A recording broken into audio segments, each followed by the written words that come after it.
안녕 친구들, 제시 안녕. 안녕하세요. 아 이런. 제시 무슨 일 있는 거니? 제 친구 토미가 저에게 스케이트보드를 빌려준 거 기억하세요? 그런데 비 오는 날에는 스케이트보드를 타지 말라고 한 것도요? 제시 그런데 어제 스케이트보드를 너무나 타고 싶었거든요. 그런데 비가 오는 거예요. 비가 주룩주룩 내리는 건 아니고 부슬부슬 오기에 그냥 공원에 갔어요. 그래서 정말 재밌게 탔죠. 물웅덩이들을 쫙 가르면서 여기저기 막 물을 튀기면서 멋지게 탔는데 그만 탔는데 그래서 스케이트보드 바퀴가 다 녹슬었어요. 아우, 토미가 저에게 엄청 화낼 것 같아요.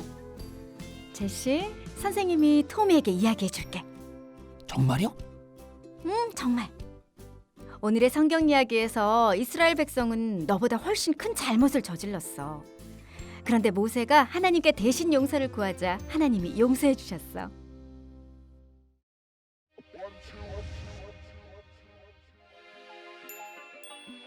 모세와 이스라엘 백성은 광야에 있었어요.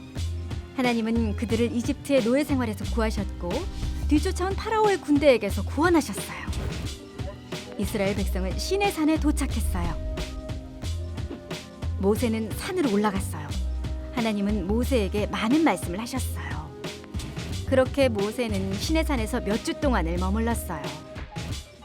그동안 시내산 아래에서 모세를 기다리던 이스라엘 백성은 초조해졌어요. 모세는 왜 이렇게 오랫동안 돌아오지 않고 있을까요? 이스라엘 백성은 모세의 형 아론에게 말했어요. 우리를 인도할 신을 주십시오. 모세가 어떻게 되었는지 모르잖아요. 그러자 아론은 금을 모아서 금송아지를 만들었어요. 하나님은 이스라엘 백성이 저지른 죄를 보시고 화가 나셨어요. 모세에게 당장 산에서 내려가 보라고 하셨어요. 모세는 하나님이 법을 새겨주신 2개의 돌판을 들고 내려가다가 사람들이 금송아지 앞에서 춤추는 것을 보았어요. 화가 난 모세는 2 돌판을 던져 깨트려 버렸어요. 그리고 금송아지를 부수어 버렸답니다. 모세가 아론에게 물었어요. 왜 하나님이 싫어하시는 일을 했습니까? 다음 날이 되었어요. 저는 여호와께로 올라가서 하나님께 여러분의 죄를 용서해 달라고 구할 것입니다. 모세는 산으로 돌아가 하나님을 만났어요. 하나님, 이 백성의 죄를 용서해 주세요. 때가 되면 그들은 죄로 인한 벌을 받게 될 것이다. 하나님은 모세에게 하나님의 법과 규칙을 가르쳐 주시고 다시 2개의 새로운 돌판을 기록해 주셨어요.